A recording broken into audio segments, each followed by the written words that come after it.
schreckliche Krieg gegen den Lichtkönig andauert,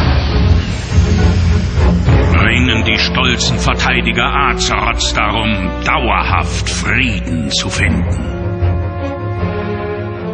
Doch es kann keinen Frieden geben, wenn die Welt selbst von Raserei verschlungen wird. Ein uraltes Übel erhebt sich, entschlossen Azeroth in den Grundfesten zu erschüttern. Und die Welt wird nie wieder dieselbe sein. Während die Elemente hemmungslos wüten, haben sich Kalimdor und die östlichen Königreiche verändert. Uralte Länder sind zerrissen und die Zerstörung weitet sich aus. Doch auch neu gefundenes Leben erwacht.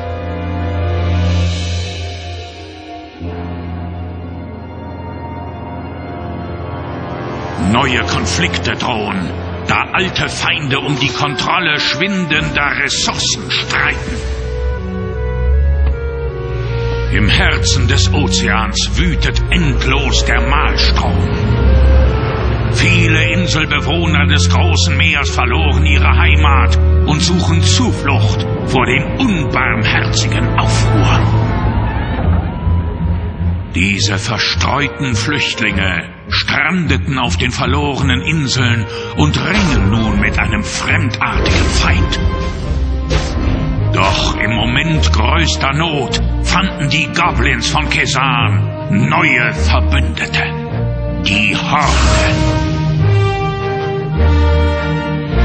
Indes, während die Zerstörung weit entfernte Ecken der Welt verschlingt, wurde der Graumänenwall, der uralte, wehrhafte Eingang zum Menschenreich Gilneas, zerstört.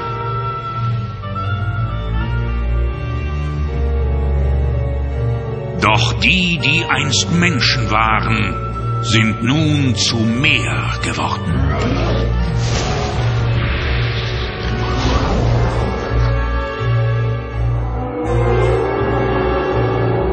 Während die elenden Verlassenen gen Gilneas marschieren, erscheint ein uralter Verbündeter, um die grausamen Worgen in die Allianz zu führen.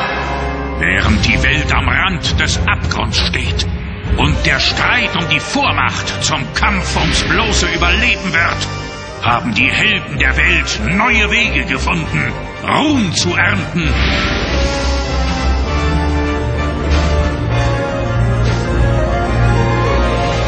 Indem sie sich jenen stellen, die die Zivilisation zerstören wollen.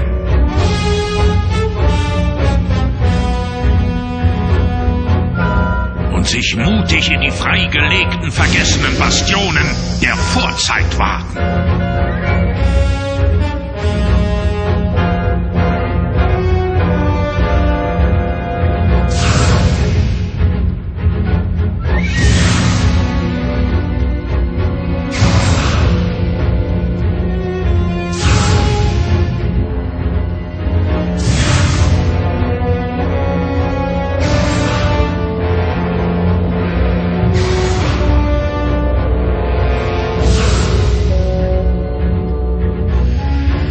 Die Welt ist zerbrochen. Ein neues Zeitalter bricht an. Hoffnung ist das Einzige, was Allianz und Horde bleibt. Todesschwinge ist zurück.